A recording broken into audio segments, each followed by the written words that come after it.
This podcast is sponsored by Talkspace. You know when you're really stressed or not feeling so great about your life or about yourself? Talking to someone who understands can really help. But who is that person? How do you find them? Where do you even start? Talkspace. Talkspace makes it easy to get the support you need. With Talkspace, you can go online, answer a few questions about your preferences, and be matched with a therapist. And because you'll meet your therapist online, you don't have to take time off work or arrange childcare. You'll meet on your schedule, wherever you feel most at ease. If you're depressed, stressed, struggling with a relationship, or if you want some counseling for you and your partner, or just need a little extra one-on-one support, Talkspace is here for you. Plus, Talkspace works with most major insurers, and most insured members have a $0 copay. No insurance? No problem. Now get $80 off of your first month with promo code SPACE80 when you go to Talkspace.com. Match with a licensed therapist today at Talkspace.com. Save $80 with code SPACE80 at Talkspace.com.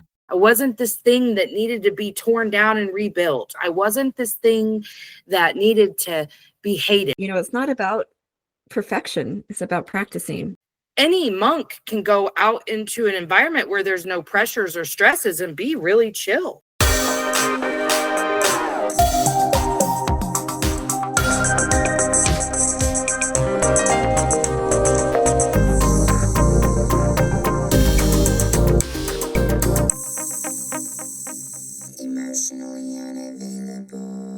Welcome to Emotionally Unavailable, the podcast where we dive deep into the world of emotional availability and intimacy. I'm your host, Melissa Hepner, and I can't tell you how excited I am to have you join me on this journey of self-discovery and connection. Whether you're navigating the complexities of relationships or exploring your own emotional landscape, this podcast is here to inspire, empower, and entertain. So get cozy and let's explore the depths of human emotions together.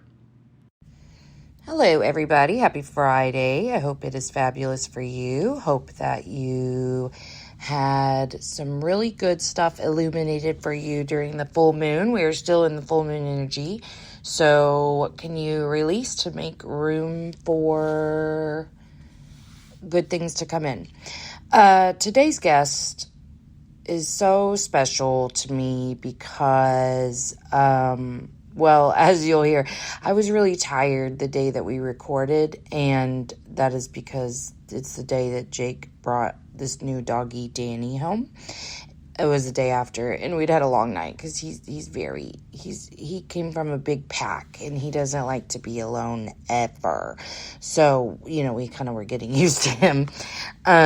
He's the sweetest. So anyway, I need to figure out, okay, if you're at all interested in seeing the dog, I'm going to post a picture of him. When I post the episode, I'll post a picture of the dog.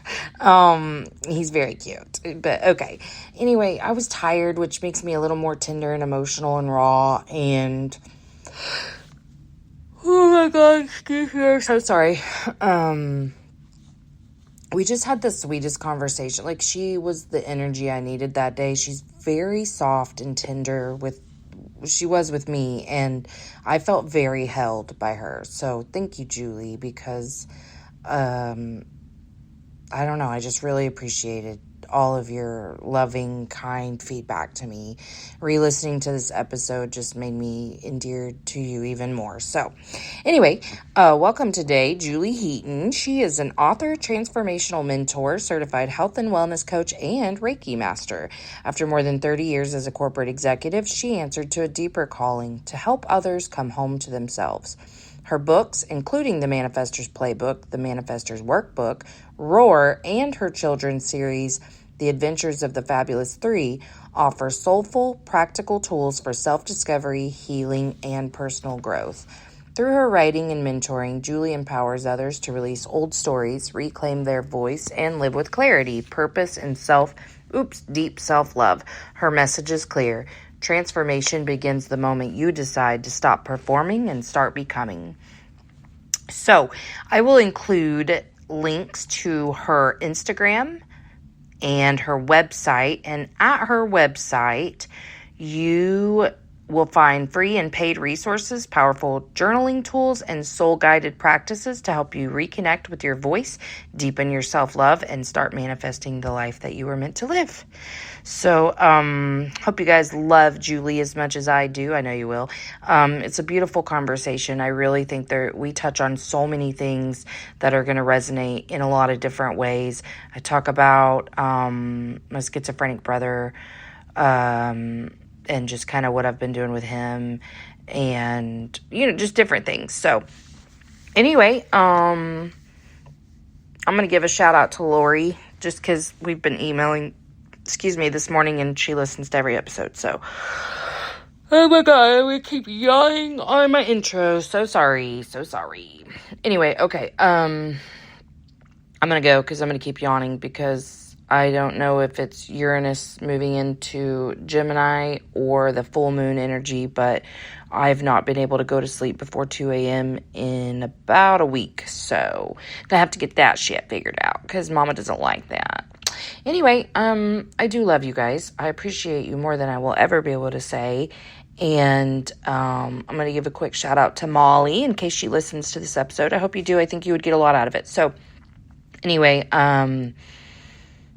it's a really cool feeling when someone messages you anything about the episode, like especially when you didn't even know they listened.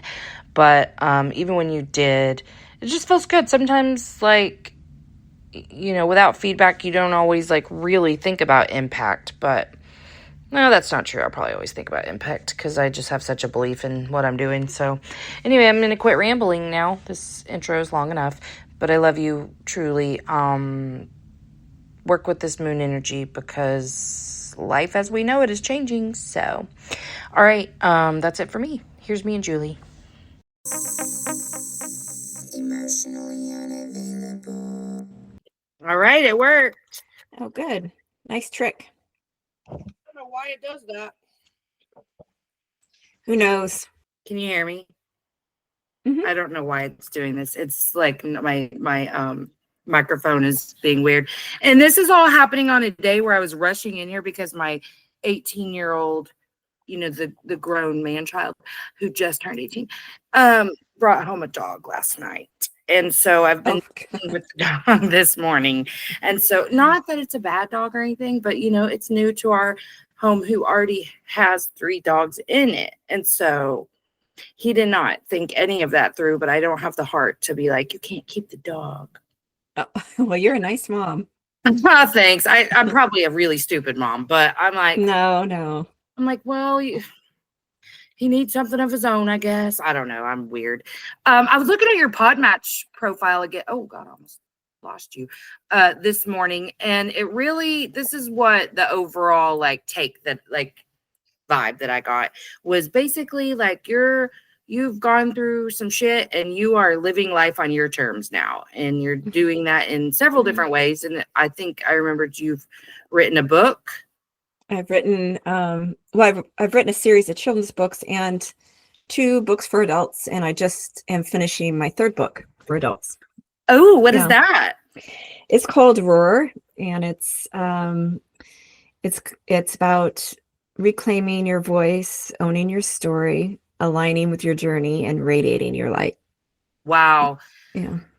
That's crazy because those are all the words I use all the time. I feel like, and I put it out to the universe a while ago, send people that are meant to be, I can't have these conversations with unaligned folk around anything around these topics because, I get so much out of these conversations. I learn a lot, but it also just really lights me up. Mm-hmm. And I wouldn't be able to do that if the whole time, because this is what I do when I wildly disagree with someone, but I'm not going to be confrontational. I go, yeah. I'm not going to spend a whole hour with someone doing that. You know what I mean? Yeah. Well, I'll look for that. No, I never. It's only happened on here twice. And very quickly, but it was, and honestly, I used to edit out stuff like that. And in the last few months, I've moved to editing very, very little, only if there's a sound issue, because I'm trying to be as authentic as possible, which I know doesn't mean that you have to have shitty audio and stuff like that. But I'm also trying to show people that you don't have to be perfect at everything. Like that you don't, it doesn't have to be some famous quality of something for it to be good and a good show. So I like that. I also liked, okay, so when I read the part where you said socially accepted achievements, that really got me, because do you mean by that doing all the right things for all the wrong reasons? Right, exactly. Yeah. Being, so were you an oldest daughter? No, I'm the youngest. Oh my God, what? I know everybody says that when I say I'm the youngest. Wow. I'm the youngest, but I have a real strong personality, and I've always questioned everything since a little tiny person, but through different traumas and things, I decided at some point that I needed to toe the line and quit being the, black sheep of the family. And so at some point in my life, I did that and really, really worked hard to get approval and validation from my family and my bosses and everybody. I wanted everybody to know how great I was. And I worked myself into sickness that way over many years. And then realized, wow, I'm going to die if I keep doing this. My soul was like, I was just had myself so physically ill. So I quit, and I'd always been spiritual, always looked for more, but I couldn't really do that, how wrapped up I was in these other stories of me. So I totally get that. So I had to stop the train, get off and figure it out. Yeah. So for me, what that looked like was just like, well, I don't know how the hell to stay alive, but I'm gonna like just start moving little pieces. And I just started doing creative stuff at first to try to get into a flow state, because I learned that I could do something like that for 2 hours and I wanted that. I wanted to lose track of time. And at that time, I didn't know how to get out of my head. That was really the crux of all my issues, outside of all the people pleasing and the trauma and all that. But the byproduct of all of those experiences was that I didn't know how to leave my head, and it was nasty up there. So flow state really helped me to do that. What were the puzzle pieces that you kind of started moving, like to be like, I know I'm not doing something to fulfill, like I've got to do something different. What was your first step? Oh my gosh, I've had like 100 first steps. Yes. And I know, I get that. I do. Every, I've been to hundreds of conferences, spiritual deals and retreats, and I've had coaches and I will say, each time I did a retreat or had went to a seminar, I learned something profound about myself each time. And maybe one time it was a little deeper than the last time. Yes. For me, meditation, I have a ritual I do every morning that really helps me center myself and kind of just find my alignment for the day. Yeah. So that's important to me. And changing my thought patterns. You said it, you had all these thoughts going on and none of them were positive. And it's so important. People think it's so weird, but you have to love yourself. You have to be your own best friend, and best friends don't say crappy shit to you. That's so true. Yes. Yeah. And so it was catching those things I was saying about myself and then apologizing to myself. Yes. And then finding something to say that I liked about myself. It was training, just like any other muscle you train. I was training my brain to stop saying negative things about myself. And then really I do a lot of mirror work, and that was huge for me when I first started learning to accept myself, was to look in the mirror and in my eyes and say, I love you. You're doing great. I'm so proud of you for this today, whatever. Yeah. And it's uncomfortable at first and people get real anxious about it. But now I look in the mirror and I'm like, hey, you're great. Yes. And that's what people don't understand is that Yeah. it really is that simple. You start a practice like that and you're creating all those neural pathways where it no longer feels weird. Like almost anything you do in the beginning is going to feel a little wonky. You got to like keep doing it. But I love that what you've just said basically is, and in my head, I thought, yes, what a perfect way to kind of say that is the culmination of all of our learning really has led us to the place of understanding like, oh, that was the point of all this. I had to figure out I was fine. I wasn't this thing that needed to be torn down and rebuilt. I wasn't this thing that needed to be hated. I wasn't this thing that just wasn't good enough exactly how it was. I was good enough. That was the whole problem is I didn't think I was. So I had to learn how to just accept who I am while obviously growing, evolving, leveling up, reaching new heights of consciousness. But that's not happening because I'm hating myself. Those things are able to happen now because I'm able to just go, wonder why that came up. What am I still struggling with this? Like instead of just constantly being like the victim of my universe. I mean, I still hate that because I really didn't see myself that way. Like consciously, I would have said, I am not a victim. I've never made myself a victim. I've never played the victim, blah, blah, blah. And now I'm like, oh God. Yes, I was. But I mean, I was just a victim to my own negative self-talk and believing that there was this destination I was heading to. And when I hit that, I mean, I'm embarrassed to tell you, Julie, I thought I was going to be perfect. I really did. I really did. Well, you said it earlier, it's not about perfection. It's about practicing. Life is all a big practice. And what we just do the best we can. We do the best we can with the knowledge we have. And one thing I want people to understand, and you just said it, is you're not broken.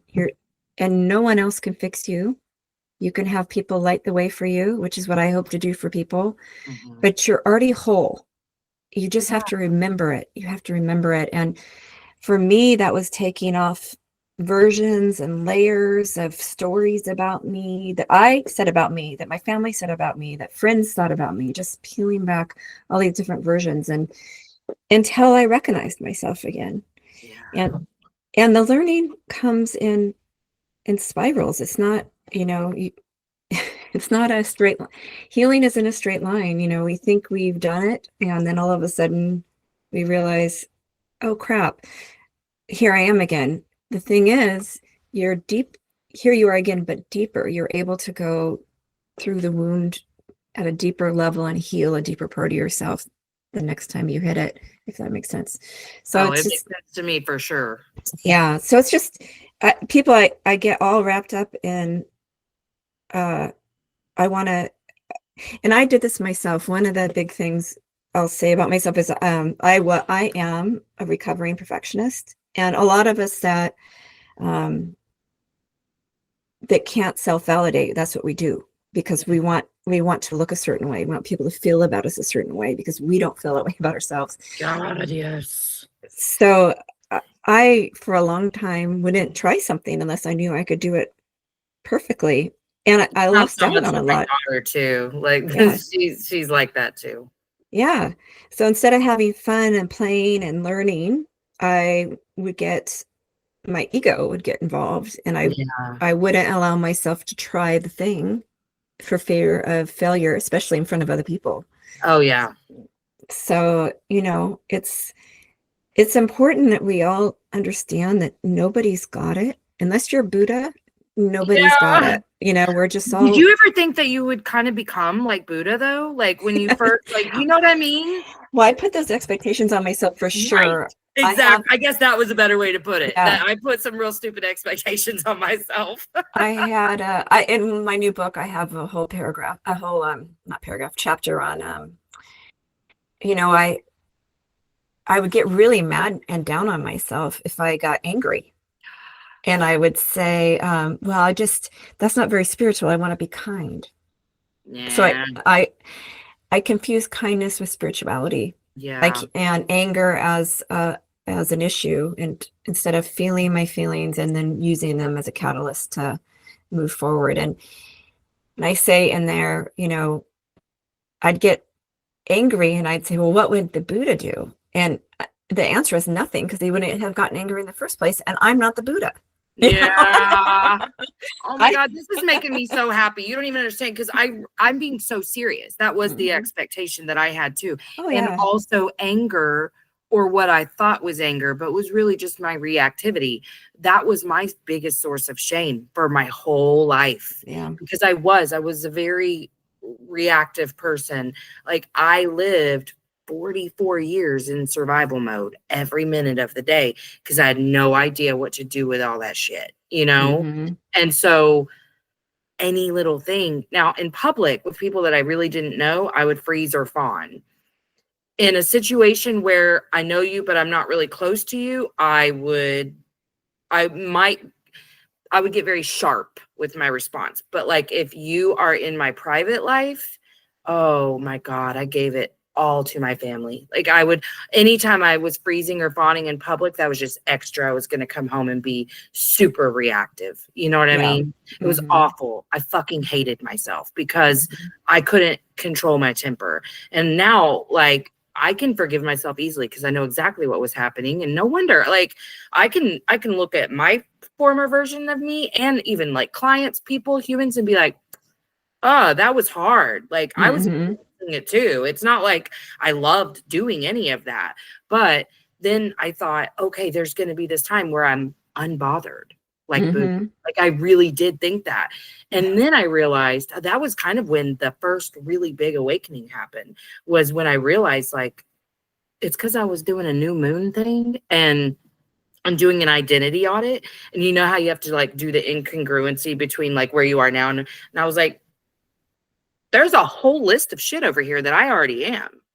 There's some stuff I'm not, and I'm wanting to be that, but there's a lot here that I'm already, what are you talking about, Melissa? Like, you already are. And I had just like, I was kind of proud of the fact that I had finally learned how to stand up to bullies. And I was using this fire inside of me in a way that felt contained, but lethal. I mean, and I have no regret over any of it, because I really did some great advocacy work with that, but I started with advocating for myself, because I was in a workplace with somebody who was god awful. And I just started saying whatever I wanted, and it felt good. And I was like, well, I don't want to extinguish that. So that was my first little like understanding of like, I don't want to be Buddha. I like, first of all, any monk can go out into an environment where there's no pressures or stresses and be really chill. That's not my calling. I'm here to be in the messy middle, and to be as messy and fiery as possible and figure it out and show other people how to do that. Like, the Buddha has a place, obviously, but that's not my place. And when you say deepening the understanding, I thought I learned that lesson right then and there. And then there's like, oh, perfectionism still sneaking up. And here's another way I was trying to be when I already am, So every time I get to like revisit that pattern, I'm like, oh, I didn't even know I could feel this deeper, but dang, I do. Yeah. My thing, pardon me, my thing is inner peace. I do want to feel peaceful. I don't want to be triggered, but when I am triggered, I'm very grateful for it, because I know that way. Yeah. I know there's something there. It's the meat. I can figure out, oh, okay, well, that really pissed me off. Why did that piss me off? Yeah. And then I could start doing the work, asking myself the questions, figuring it out, and releasing that old energy, that old debris in my body that doesn't need to be there anymore. So it's all a practice. We just do the best we can. And I really think, talking about the Buddha and all these things, when you work with people or talk with people, I always tell them to start where you are. Don't try to start here if you're not there. Respect yourself, love yourself, and start where you are. Take Small steps. Don't take small practical steps. Do the work. And then, those small steps take you really far. Really big places. Really big places. To your point about triggers, I have a question because this has been my experience lately. Because I went through a real period of isolation because I'm only like a little over a year into this, really. But I went really isolated because I felt so much peace. I didn't want my bubble busted. Then I went through some stuff with the child who brought a dog home. And like, not surprised at all that this happened. And it really rocked my shit because it's my kid, right? So I don't want to say this, but I mean it. I was kind of grateful for like the test, like it was my first opportunity inside my bubble because like my house was just the sanctuary, because I'm working from home and whatever. And it was hard. It was hard. And I kind of white knuckled some days through it and whatever. But overall, I was like, okay, I'm doing this. Like, I'm actually able to live a life I'm in love with, even when pressures and stresses are happening. So as I've kind of slowly gone, I've recently allowed myself the opportunity to be triggered. A lot of it was in conversations, and I'm just realizing I'm still very, very, very much struggling to ask people for help. But the step before that for me is to actually share when I'm going through something. And so like that's kind of how I learned that I was emotionally unavailable, was like just that piece right there, like my unwillingness to ever say like in real time, I'm going through this, and not in an angry way, not where I'm just bitching for an hour, but in a like raw, just release of what's happening. So I did that. I kind of let some people in and was so triggered by the conversations because I don't like advice. Not that I don't want it. I just don't. I understand. I get triggered very easily by advice and just like any sort of implication that like you don't agree with my parenting choice. You know what I mean? Those are real big triggers for me. I'm not saying that they're wrong. They were right in everything they said, but it really was this beautiful opportunity to kind of like work through some. And then I was kind of like, okay, I kind of like being triggered because like I'm learning to expand that container now. Like I can sit and it hit me. I was like, this is the point at which you work on it, sis. You can't keep saying blah, blah, blah in retrospect. You're here in the moment. Like I'm having this conversation while I'm listening to my friend and getting pissed. Okay. And I was like, okay, what do you do when you're triggered? Is that's what you do right now. And then work through this. And I did, and it was beautiful. And I got some really great advice that I was able to take in. And like, I was like, oh my God, I'm growing. I'm trying to like ascertain from people that I talk to, like, is this a common experience where people kind of like are afraid to be triggered? Were you afraid of it for a little bit? I wouldn't say I was afraid. I went through a lot of tough times at once. So that's how my life works. If things come to me in packs. So there was a time where there was a lot happening, and I chose to isolate just so I could deal with the things, so I could integrate all the things I learned and all the things I needed to know and how I felt about everything. Yeah. That's perfectly fine. You got to do what you got to do. Then when I came through that, I was ready. And I do look at people as master teachers. So people that trigger me the most, I want to have those conversations because I want to master that class. Yes. So it really just depends on where you are. I mean, there are times when there's so much life is coming at you that you just need a break, and it's okay to give yourself a break, to put some boundaries in for yourself. Yeah. You shouldn't feel bad about that. And then when you're ready, go take that masterclass with that person that really just, I love it. Yes. So. Because that's how kind of all of this awakening happened, was interpersonal conflict. And I was like, well, my stupid horoscope said, it's time for you to address the dissatisfaction in your life. And I was like, I'm the dissatisfaction in my life. Like I was literally just thinking to myself, I have a problem with every person I know right now. Like we're not all fighting, but I could say something shitty about every one of them. You know, Right. like I could Right. at any time I could have been like, yeah, I mean, I love her, but she's really annoying or whatever. You know what I mean? Like at any time, because that's who I was. I mean, truly.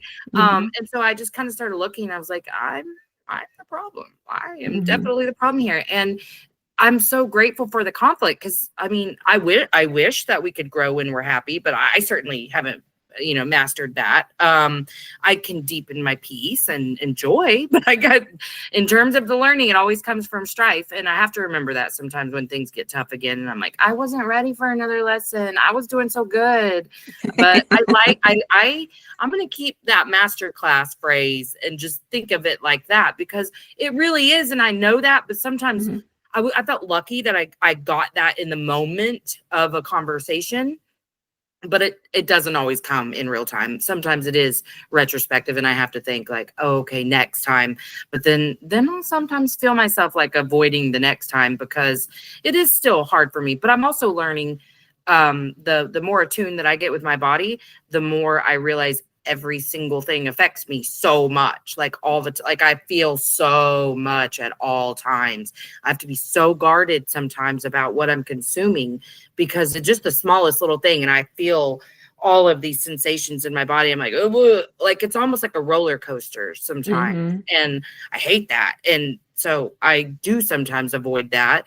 But if I want to continue to, hit those developmental milestones, I guess, I'm just learning, like sometimes I'll even pause, not on something that's going to be harmful for me. I don't need to watch like super negative stuff, but sometimes if it's something that is important or even a conversation, I'll just pause and be like, oh, this is an opportunity to expand that container because I hate the way it feels. And I always say like resistance keeps us stuck. Mhm. And this is an area I was like about 3 months ago, I was like, oh, you're still resistant to pain. Like you can't be this resistant to pain. Pain's going to happen. So you have to learn how to like hold it instead of running all the time. And I mean, even little pains, disappointments, frustrations. I'm like, ugh. But I was denying a part of myself so much too, like all Yeah. the time, because I would just shush her, Yeah. Well, that's shadow work, it's coming in and people are so ashamed of their shadows. And they're such a beautiful part of us. They protected us. They Yeah. cared for us. And it's time to love them and integrate them. Yeah. Time to let the shadow loose. And that's this work. That's the work you're talking about. I will tell you, and I said this, it's okay to have boundaries when you're not ready. People are afraid of boundaries too, but it's okay to tell somebody, you know what, I don't want to have this conversation right now. I'm not ready for it. Maybe Yeah. we can have it later. I I really encourage people to boundaries they aren't permanent. They're flexible, so you can move them. You can put a really tough boundary in until you're ready to loosen up that boundary. And maybe you will never be with that particular person. It Yeah. doesn't mean you're doing it wrong. It means that that's the way this feels with this person. Not everybody is safe. No, that's true. So, There are very few people that I'm mhm, still like, I'm not going to share my stuff with just anyone right. because not everyone's going to like treat your stuff with respect either. Like, I mean, the people that I spoke to were very well intentioned and had my best interest at heart, but I can't think of anyone else that would, like, because everyone else's own fear and shame and judgments come up. And if they're not, but I don't even hang out with people who don't even have, this much self-awareness to know why they do the things they do because, well, what are we going to talk about, first of all? Right. Like, I mean, so, well, and that's the big thing too, that kind of put me in that place of isolation. And I was just like, yeah, women especially, we're programmed to socialize by talking shit and complaining. I did it really good. I was really good at it. And that's all I did. So that's why if you were to ask me about any relationship I had, I could tell you every negative feeling that I had about them because there was no real authentic connection there. All we did was talk shit and complain together. Mm-hmm. And so that's the part that I'm not going back to. Like some of the people that I haven't been around much since all of this, I've tried and it just doesn't feel good. So I'm not going to do it. You know why? Because that past version of you the new version doesn't fit. Mm-hmm. And it's uncomfortable for everybody. You know, I talk about this a lot. It's you had to upgrade your room. You know, you don't fit in there anymore. And it's not everybody's meant to be in your life for all the seasons. Some are just seasonal, you know, and maybe it will happen where these people grow and you have a connection again, but it's okay if you don't. Yeah. You know? It's okay if you don't. It's important for anybody to know when it's time to step out, that doesn't suit you anymore. That is an old version of you that you no longer can relate to. And you need to put yourself in rooms where this new version is not only supported, but pushed for growth, stretching you for growth. I try to put myself in rooms with people that I'm like, oh, okay, I don't know about that. Okay, I'm going to learn about that. I try to make sure I'm expanding all the time. So I'm certainly not going to go into a room that I have to shrink or squish myself back into some hole. I haven't even thought of it like that. Mm-hmm. But yeah, that's exactly what I've been trying to do at any attempt to re-enter.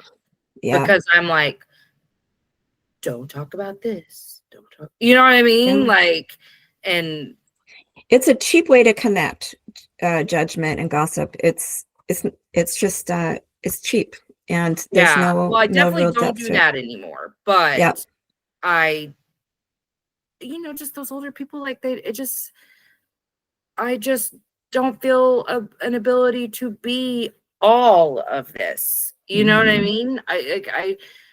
The spirituality stuff, especially, like I've been fine with talking about astrology forever, but the spiritual evolution that I've been going through, I wasn't like, I feel nervous I live in Oklahoma, if that like helps your, for context, people here are crazy. And, so I was real nervous for a long time. Now I'm not nervous, but I also don't need to get into situations where I need to defend my beliefs or feel the need to. I'm not going to either way, but I don't want to put myself in rooms where if you believe this differently than me, there's just not a point in having the conversation. But like, I don't want to talk about meaningless shit. So what else are we going to talk about? Yeah, you just lead by example. You don't need to talk about anything. You just lead by example. So people are talking about somebody else, you walk away. You say, hey, I'll see you later. You just don't engage in those things anymore. You lead by example. No one's going to listen to you preaching anyway. So true. And so, when I write my books, it's so important to me that people don't feel preached to, because I'm on this path with you. I'm a traveler. I'm doing my best every day. And these are the things I've learned. And you can take them or leave them. You're not going to offend me, but I'm certainly not going to preach to you. How could I? Yes. So I think in real life, day to day, we have to remember, especially when we're new to something, you're excited about it. Like you've learned this thing, you want everybody to know it. Yes. You want to help them. The thing is, when people are ready for the lesson will appear. So true. And it might be with you, but it might not be with you. More often than not, it's probably not going to be.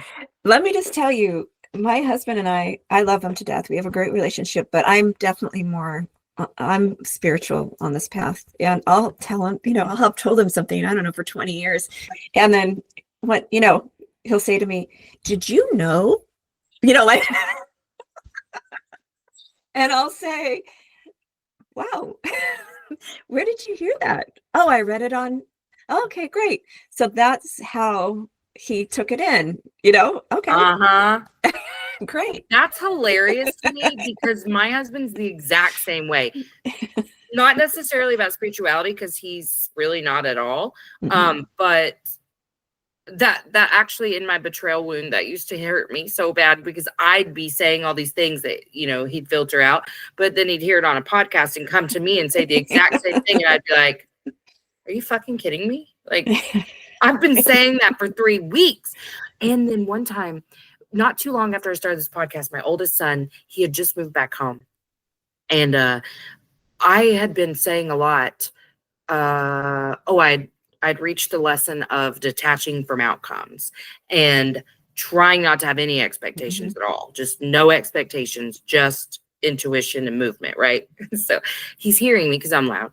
And I'm also talking to clients. So he hears the advice I'm giving and whatever. And then all of a sudden I start hearing him tell his little sister a lot. Because my daughter's only like 11 and he's 22. And he's like, you know what, Charlie, you just gotta go in with no expectations, not be attached to the outcome, just all these things. And I was like, I'm not even going to ask him where he heard that from, because I already know, because he is like at that age where like he's going to purposely do the opposite of what, you know what I mean? And so I just, reveled in the feeling. And then 2 days after the first time I heard him say it, he said, man, Mama, I don't know if I've just been like hearing you saying this or what, but like blah, blah, blah. And I was like, thank you.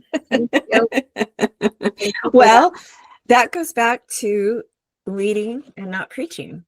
Right. Exactly. He heard it resonated. You weren't talking at him. Nobody likes to be talked at, No. And so don't. That's why storytelling works so well. And that's why I mostly just share my story. Like I talk a lot about what I'm learning. And I love that you are also saying like you're still a student of life. Yes. Till the day I die. There are certainly people in the world who believe that they have mastered the universe. And so I tell my clients, I'm like one step ahead of you. I'm just sharing with you what I know, and I'm gonna learn something more, and then I'm gonna teach you that too. Like, I'm trying to learn more even about like internal family systems so that I can utilize that more. Because the parts of it that I do know, I'm like here for it, but that's why I tell my clients too, like, I'm not here because I'm an LCSW. Like, I have the credentials that are needed to be your therapist. And so there you go. But I'm not any good at this because of my schooling. I'm really good at this because this is my experience. Like the better you know yourself, man, the better you just know whoever's in front of you. Like the compassion that you can have for people. Well, those of us that have had a lot of life experience and that have come to the other side and loved ourselves through it, we're the ones that can hear and listen with compassion. We mastered something inside of us. We found who we are underneath all the stuff, all the trauma, all the words, all the family dynamics, all the generational trauma. Yes. Finally, we come back to ourselves. And so we can hold space. We can be there for people because we're ready. It's different. It's very different. People that feel like they have it all figured out, God bless them. But until you're dead, there's a lesson to learn. Absolutely. And I really do try to keep a beginner's mind all the time. So, there are times when my ego says, oh, geez, I already know this. This is just BS. I'm just wasting my time, and then I have to say, Julie, who are you? You know better than this. You can learn something from this. Just open your mind and your heart. If I can take a step back from my ego, I'll always learn something. Always. Especially in those times when I think I know better. There's some resistance coming up to it because there's some lesson. Yes. So it's just all a lesson in opening, keep continuing to open your heart, continue to learn, listen, have compassion for yourself and for others.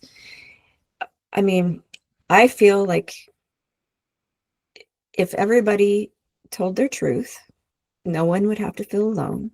Yeah. If everybody had love and compassion for themselves, they could share love and compassion with the world. We wouldn't be in this weird place we are now in the world. Yeah, because all that judgment is really just the judgment you have on yourself. And that was an early lesson that I received, thankfully. And I think it probably came around the time I was addressing the dissatisfaction and because 2 weeks after that horoscope, the next one said, check in on how you react when people don't meet your expectations. And so that hit me really hard because I knew what the answer was, but without even giving it much thought, the wrath that I would rain down was not good. And so, yeah, I'm just trying to like fill all those holes that I was begging everybody else to fill for me. That's the whole thing. And then I don't have to sit around and think about why anyone's doing what they're doing and how that's a reflection of me, like Right. Every single time, like I started testing it. I'd come up with any judgment that I had for someone and try to apply it and be like, how am I actually judging myself here? It worked every time. And I was like, okay, that's a solid theory. I like this. Then I heard it like it's an actual theory, it's actually, but like, that's the things. I'm not like naive enough to ever think like that I'm the first person who's ever had these things, but I'll learn something and then go find like, the actual name for it or whatever. But I'm like, oh my God, this mirror phenomenon, that's crazy. Because everything that I was applying it to, like I started with, the thing I hate the most about my husband is that he's messy. And I was like, I know that I don't hate that about him because I'm messy. So what is it? And then I was like, I'm fucking messy. That's what there was 2 things that I uncovered there. I am also messy. I really am. I'm actually one of the biggest messers in this house, even though I bitch nonstop about my family. I do it too. And I also uncovered some shame there. I don't care actually what anyone else is doing or not doing. What I care about is that I'm not so perfect and so superhuman that I can just keep an entire house spotless 24/7 right now. I mean, it's been a minute since it's been spotless. Let's not play. But like, I really believed it was my job, not because I'm a mom, not because I'm a wife, but just because that's the weight I was carrying, that I'm supposed to be perfect and superhuman and do things that nobody else can do, because that's what childhood taught me, So like, once I hit that point where I was uncovering some shame there because I couldn't do it all, and shame because I'm messy, like, I was judging it about myself because, I mean, truly, Julie, I was like applying some morality to that too. Like, you're not a good person, which is what I did with everything. It is crazy. I mean, I think the number one thing that people should get is any dissatisfaction like you said, any dissatisfaction you have in your life is on you. There nobody outside of you. It's on you. Now, I should say this caveat. Once all your needs are met, once your survival, your safety, food and shelter are met. Right. That's a different story, and I can't even speak to that because I haven't been in that position. Right. We are certainly not shaming anybody in real shit survival mode situations. That's a different thing. We're not talking about domestic violence. We're just talking about the normal everyday burnout. Like, where you realize that life sucks and it's because you've made a series of choices that led you to where you are. And again, I'd love to hear how many people say what we're saying, which is I made all the right choices, but all the wrong reasons, because that's where, whenever I wrote my first book, I had just learned about trauma. I was feeling like I didn't do shit with that information. I mean, I tried, but it was very limited what I understood, but I did at least feel like not as bad of a person, because I was learning like, oh, this is reactivity. This isn't like I'm a bad person. Great. Okay. This is a starting point. And it really was, but that was like 2017, long journey to get to where I got. And I was learning boundaries and I was doing pretty good with that stuff, but I didn't have a single ounce of ability to regulate. Like, because I was utilizing the finite amount of self-control and discipline that we receive to try to regulate, which is not regulation. It's just shit talking yourself to, better than this, but yeah, so I was just trying to figure all of that out, but I recognized how many choices I made just to be the good girl, like just to continue with a perception, just, and God, it took me a while to realize that all my people pleasing really was manipulation to try to get you to see me the way I wanted you to see me. Like the place I started with that was like, I have to stop and be like, why are you doing this nice thing for somebody? Is it because you have the capacity to do it and you want to, or because you want them to think you're a good person? Not because I didn't love that person or whatever. But like, I absolutely just wanted people to be like, oh, she's so nice. My thing was, people would ask me, how do you do it all? And that was like dopamine hit. Yes, because you're like, yeah. It was crazy what I did to myself for that accolation. You know, it was like I did. It was crazy, and it's the same thing. My grandpa used to say, and I use this to this day: is never give away anything you can't afford to give for free. Money, love, whatever it is that you just can't give and not expect it back. I did not get that until I learned that lesson, that you can't give from an empty well. You're giving something else. It's an exchange. You're trying to get something back for the give. So it's not really, you're not giving anything. So now I ask myself from a place of integrity, can I give this? Like, can I give this? Even if it's something that people expect you to give, like showing up at Thanksgiving, whatever it is. Yes. Whatever it is. I don't look at obligations the same way. Yes. I don't either. I just decide. Because I'm not obligated to anybody else. I'm obligated to myself. Right. I have to take care of myself. And what I know is no one else is going to. They don't even try. And I'm not saying that from like a pity pot place, but this world is crazy and people are very wrapped up in what is happening in their experience. And there's nothing wrong with that. But you're the only one who's going to take the right type of care for you. And like I haven't talked a lot about this, but I have a schizophrenic homeless brother, like chronically unmedicated. And I mean, lives on the streets. Gosh. And recently he has re-entered my life. He like, you know, just kind of disappears. And I was like, okay, how I want to be his sister, like this new thing in my heart. I don't feel as hard. I just realized I just pushed, you know, I couldn't deal with it emotionally. So I was kind of harsh about it. But I also really need to take care of myself, you know? So I've been like asking myself before I go and do anything, because luckily enough, right now, he got a really big back payment in Social Security. Didn't do a lot of great things with the money, but he has been staying in this little motel thing. And that makes me really happy because he's safe and whatever. Yeah. But, you know, we've been helping a little bit. And I have to ask myself, like, can I do this? And there are times when it's so hard to follow through with the not doing it that day because I just can't. That, like, I'm on my period, so this is about to make me cry, but it's very excruciating because it's hard to know that somebody else is experiencing, and like my life is fucking amazing compared to his. And so it's hard to not take that extra step to go do something for him when my life looks the way it does and his looks the way it does. But the truth is he's pretty satisfied right now. He's safe and he's got food and he's got a little TV and a little DVD player and he's so fucking happy with that, you know? So like, I don't have to sacrifice myself because I'm in a more fortunate situation than he is, but I can help. I feel good about helping, but with limitations. Whereas before, like when we were much younger, because this is my older brother, we were very trauma bonded as children. The three of us were. I have an older brother and a younger brother. And we were left alone in houses a lot.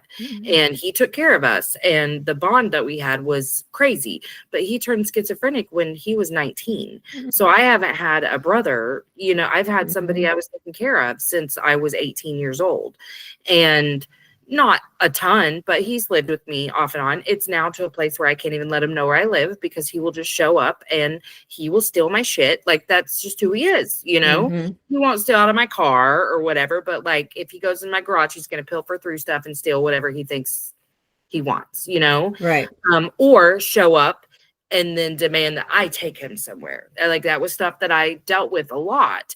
And so I'm just trying to make sure I'm not being the version of myself that thought I had to say yes to everything, or the version of myself that said no to everything. I'm literally just listening and being like, yeah, I feel okay about that. Like this week, I've got a light schedule for some reason, and it's good because we're waiting on something to come in the mail for him, and it's causing some chaos.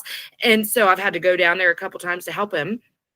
And I'm like, okay, as long as I'm not overwhelmed, I'm good. And I have gotten pissed a couple of times because one thing led to another and I was overwhelmed. But like overall, I've gotten really good at just checking in and saying like, do I have the capacity for this? And that's very helpful. It helps so much to trust myself enough to say no when I don't and yes when I do.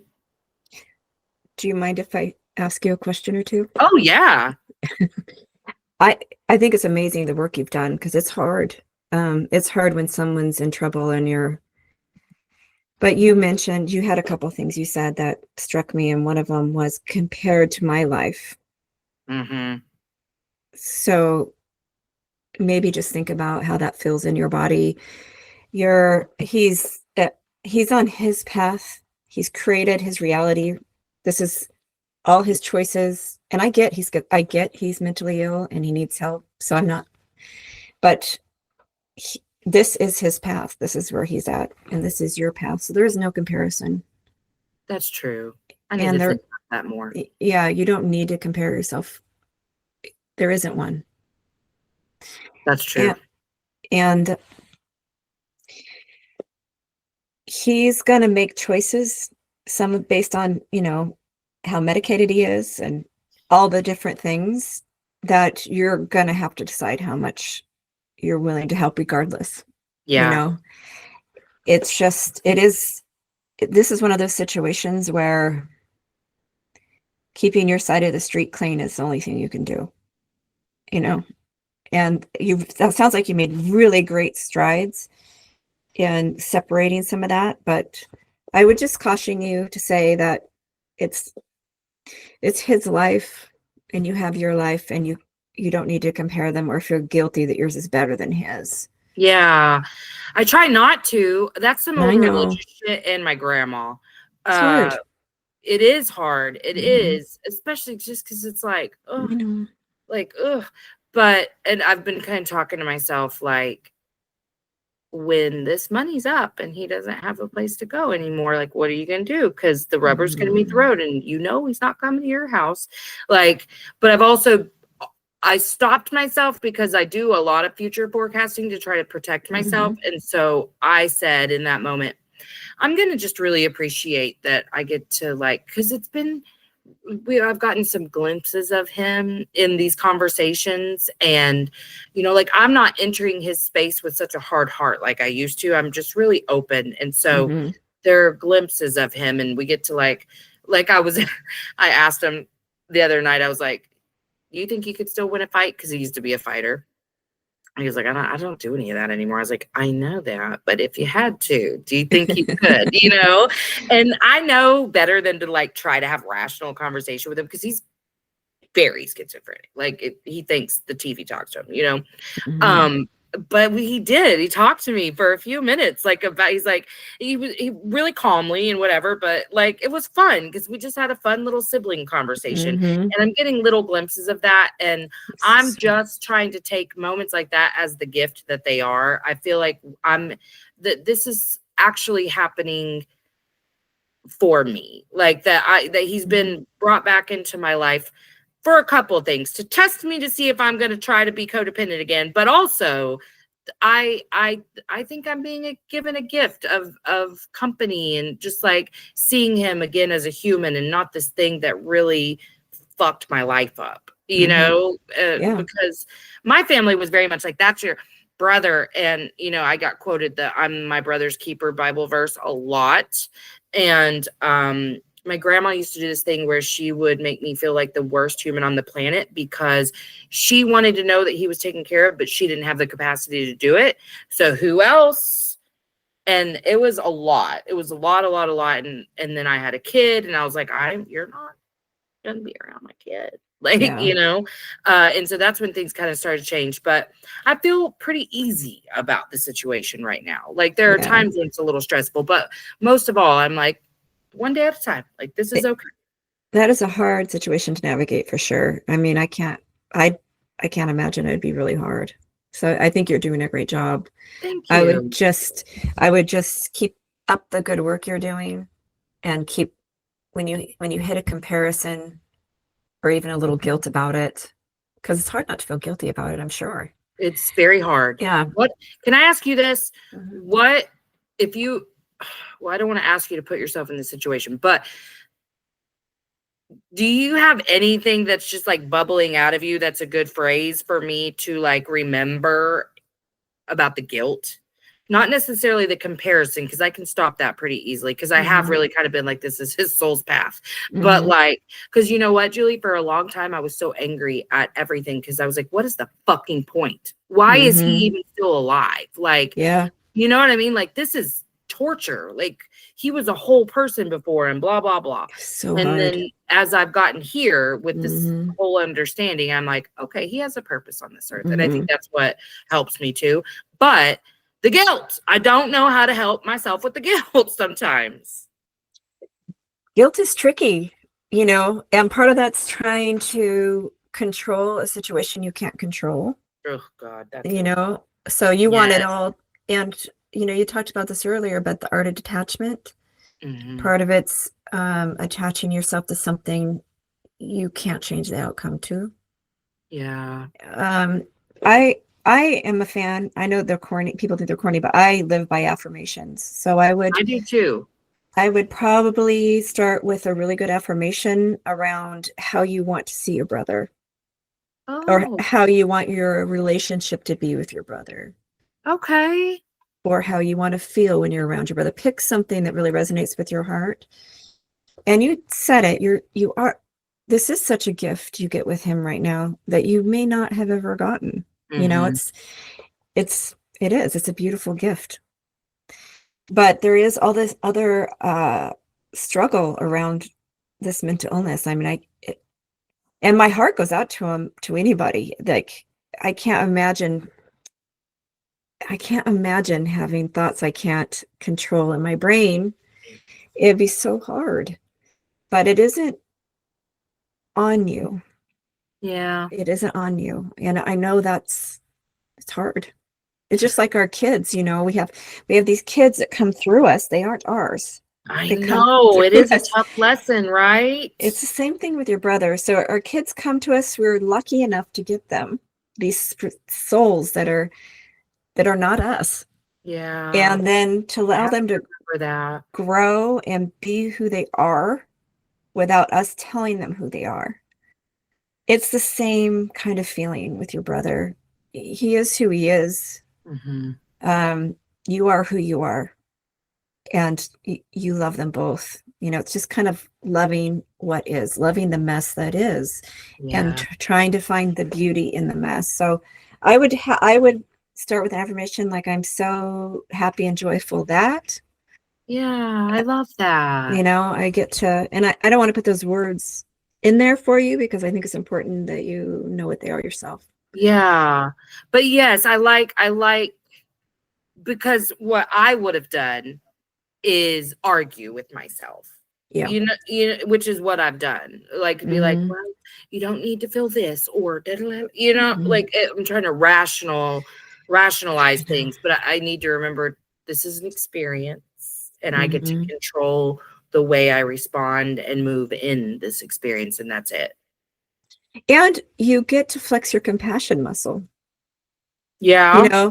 You're super compassionate. And so now it's time for you to give yourself that compassion around this really hard thing, and your brother compassion for just who he happens to be, Mhm. and how he's showing up in this lifetime. That's a hard lesson. I can't, you've got a master class right in front of you. You're so fucking right. It's tough. It is tough.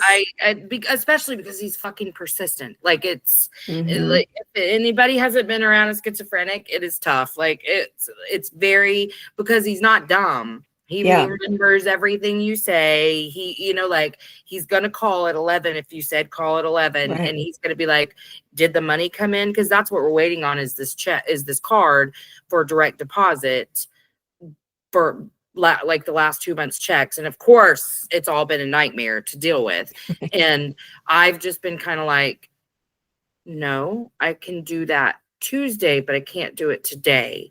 And he's actually doing pretty okay with me setting limits. And I'm like, shit, why didn't I just do this before? Because when I was 21, that was the first time like that. Yeah. That's whenever I was 20 or 21.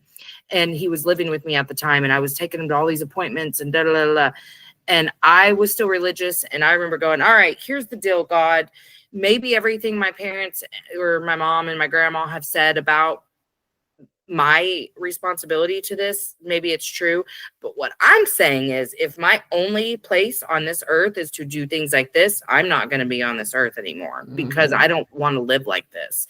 Because I was the yes person. So, and I was the survivor in this family. Like I'm literally the only one who has their shit together, you know? So of course they're going to come to me and be like, oh, blah, blah, blah. Well, I thought I was supposed to say yes to everything because that's what they said, you know? Yeah, I get it. There's some karmic contract between you and your brother that's being played out. Absolutely. We're both Geminis. What's that? We're both Geminis, he and I. Yeah. Yeah. So there's just something that's playing out and you just got to do your best through it. I mean, it would be hard. I understand that. Codependency is, gosh, that's a tough one. Being enmeshed in someone else's life is, my son and I, my youngest son, had real enmeshment problems. And I actually went to a therapist that dealt with enmeshment problems, and he taught me so much. It was such a great experience. And was it because you had such a hard time not seeing your son as a direct extension of you? A lot of it was that. A lot of it was I played out a lot of my hopes and dreams on him. Yeah. Things that I felt like he should want, and I was a real hustler. I mean, I worked my ass off, and a real type A personality, just a driver, and made sure I was a single mom for many years, made sure we took vacations, he got into the college, all the things. And in the end, he's a real empath, and when he was 18 and really struggling, he looked at me when I was giving him a big old lecture about, what he should be doing. And he said, why? You're not happy. And he was right. I wasn't happy. I wasn't happy. And he was rocking my world by not following the party line. Yeah. I mean, rocking my world. I worked so hard at being perfect. And then I had this son who I adored. I mean, we're soulmates. We're not like soulmates. We are, we're just very close to this day. We're very close, but, he wasn't having any of it. He was not going to toe that party line. Was not interested. He sounds like my middle one. And we struggled and struggled and struggled until I learned he's not mine. Yeah. He's not mine. I had the privilege of bringing him to this earth, and what a privilege he is. Even talk about a master teacher. Woof. But God, my kids have been too. Well, they're meant to be. Yes, they're meant to be. I didn't know, so I was so resistant. I know. Believe me. Is your son a Pisces? No, he's a Cancer. Ah, okay. Yeah, but I've had to forgive myself for what I didn't know. There was so much we didn't know, man. But that's our path. Yeah. And his path with me was that. He knew early and he taught you. That's right. I love Yeah. that. Well, Yeah. and that's kind of how well, because my middle one, you know, my new dog dad, he's was spiritual before I was. And he's just I remember the first time I was like, he is different. I was watching him at like a trampoline park. My right ear just started ringing. And they were playing dodgeball on a trampoline. He wasn't. My oldest son was, and everybody else was. And he was just like, the game is going this way, and he's just bouncing along the trampoline right in front of the ball, just not giving a shit. Yeah. And I was like embarrassed, like, because that's how I felt all the time around him. Like, Yeah. you couldn't take him in public. But I mean, I did, because that's my baby. But all the time inside, I was cringing. And I just was watching him, and I was like, he really does just march to the beat of his own drum, doesn't he? And he did, and he always has. And he taught me my first ounce of softness, because I recognized in him early, I could try to beat the shit out of him. I don't think it's going to do anything. Yeah. And so I was so protective over him because, well, there's stuff that I can't say because it would embarrass him, but just some little weird stuff he did as a child and whatever. And I wouldn't tell anyone. Like, I just was so protective of him because I knew he was different. Like, something wasn't like there, or more was there, or something. Now he's, you know, been diagnosed on the spectrum, and he has like crazy ADHD. So many things make sense, but so much of this was me not understanding what he needed. I didn't know how to help him thrive in a society that doesn't value different, you know? Right.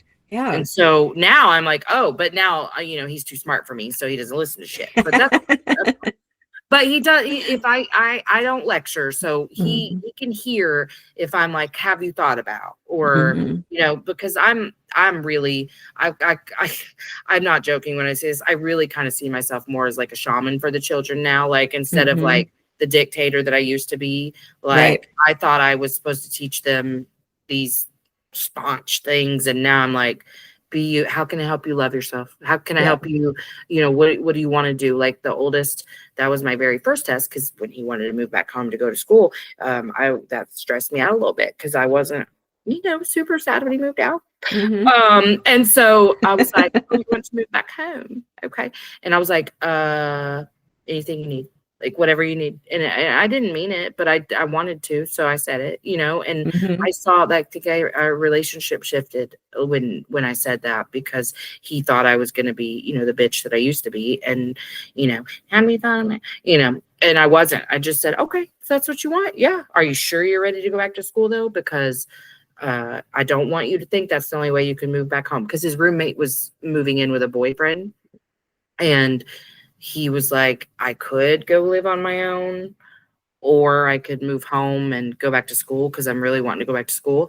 And I was like, okay, but I need you to understand, you can move home whenever you want. So it doesn't have to be tied to school. Because he had tried school and had the exact experience I did. 3 weeks in, we drop out. Like, that was exactly me.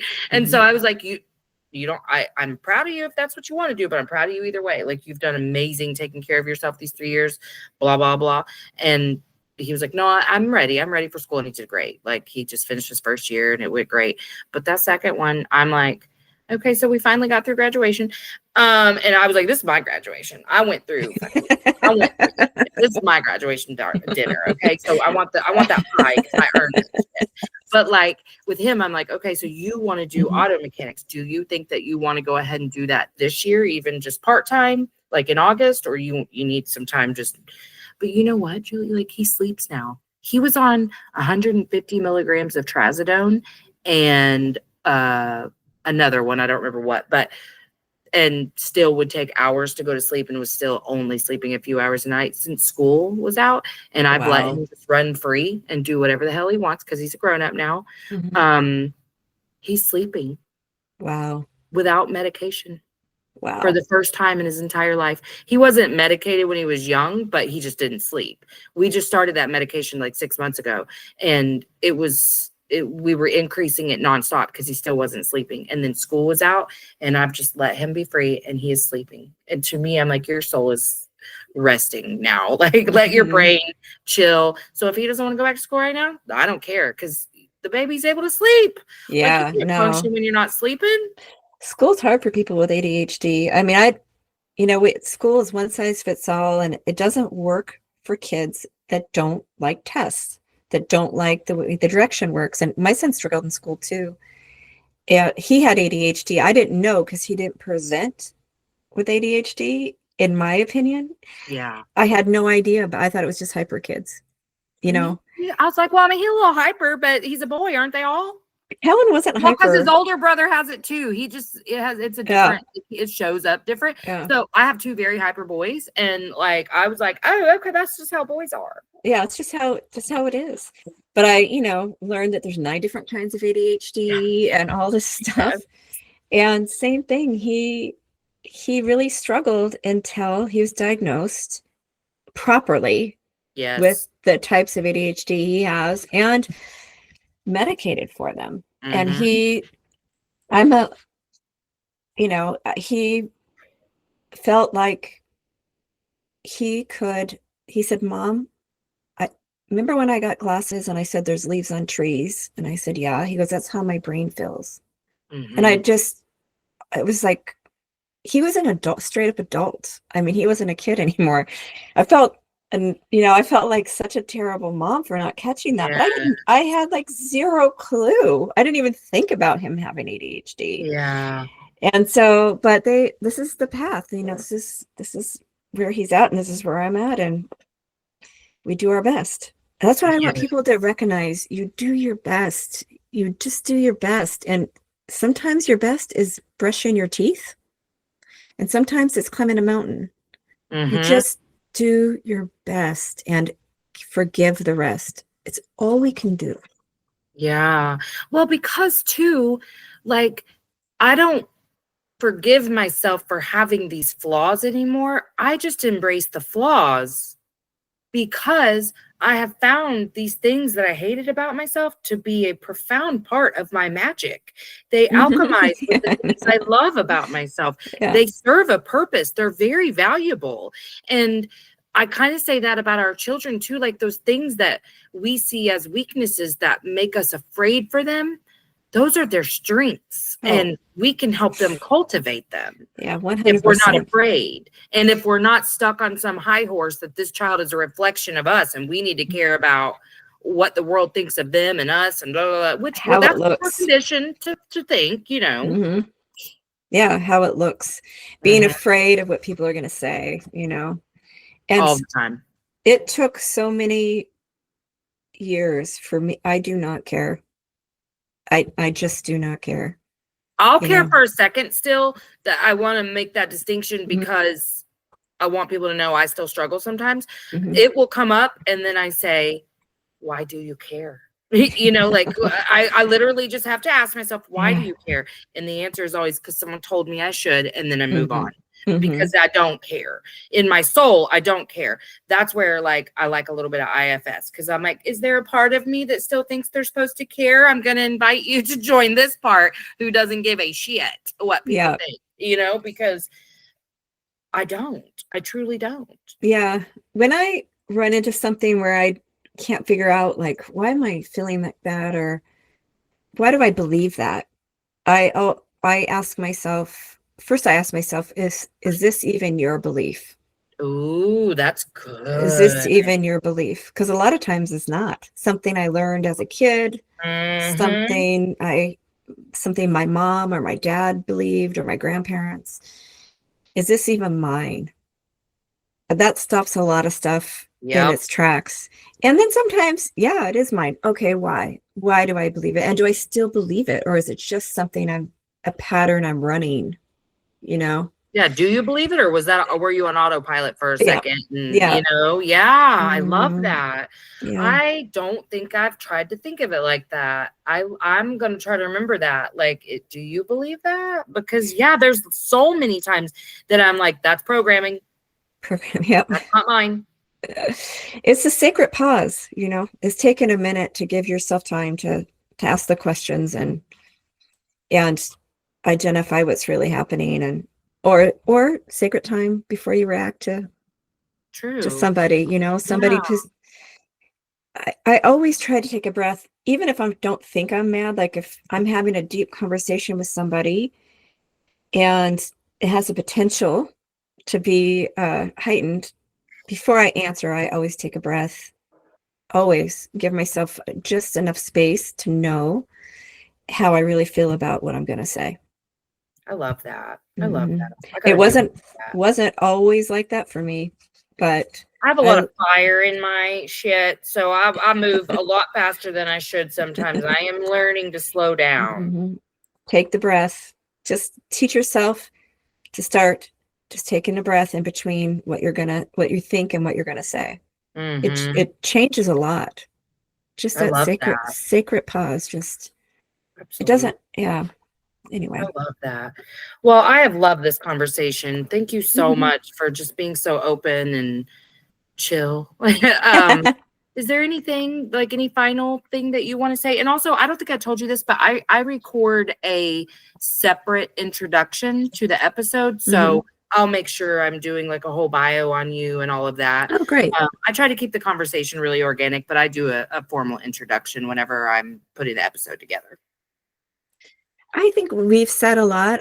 I just want to acknowledge you and uh, just you're doing so good, with all the things, your kids and dogs and a brother that has some issues, and you're learning and you're open to growing, and it's it's really beautiful to witness. Thank you. That means so Mhm. much to me. Seriously, I don't know how to convey that, but it really does. I really appreciate you because, my period's making me need some nurturing today. So I appreciate it. I really do. I really do. But it's also like, it's new. Like I've been increasing my vulnerability on here, and I feel like I'm really vulnerable. And then like the shit that I've been so afraid to talk about, I've been talking about more recently, but it's still a little scary because, Oh, it's scary. It is you know, scary. In my new book, I wrote about something I really haven't talked about publicly, and it was hard to even write. hmm It's that shame, it's that shadow. And so when we're ready, not before, it's time, and it sounds like you're ready. You start shining a light on it, and then it's gone. Shame can't live yeah. in the light. hmm Shame cannot live in the light. So I tell people, when you're ready, dip your toe in with a trusted friend or a therapist. Don't go shouting it from the rooftops until you're solid in your understanding of what it is. But Yeah. if I had to leave everybody with one thing, it's the same thing I've been saying the whole time. I think self-love, there's nothing more important than self-love. And whatever you need to do to cultivate that is what you need to do. And give yourself grace. Remember, you're doing your best, and everybody around you is doing their best. Nobody's holding out on you. This is whatever people show up as, that's their best. It's not personal. Absolutely. I love Mhm. that. Mhm. Absolutely. And also, I would love to stay connected in any way. So, Oh, if sure. you want to, I want to. I'm trying to build a community and I don't know how. So Well, I'm we like, have each you other's. want to be my friend? Because I need friends. I would love to be your friend. Yay. Okay. Well, I hope you have a wonderful Wednesday and I'll do my very best to at least by the day before let you know when this is going to air. If you do keep up with the Podmatch stuff over on the right, like I where it do. says, I Mhm. try to keep that pretty current. So Oh, great. I have a few I need to update on there. So I will do that sometime this week. So you'll know when it's going to come out. Okay, wonderful. Thank you so much. Thank you Awesome. for your time. Thank you. Mhm. Bye. Bye. Hey, make sure you've given the show a 5-star rating on whatever platform you're listening to if you haven't already. And check out my website, empoweredwithmelissahepner.org, or my link tree on Instagram at melissa.hepner to check out my latest offers or workshops.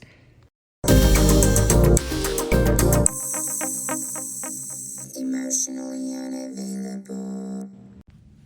All right, that's it from me. So make sure that you check out the show notes for links. And until next time, let's all just keep swimming. Emotionally unavailable. INDEPE and cut.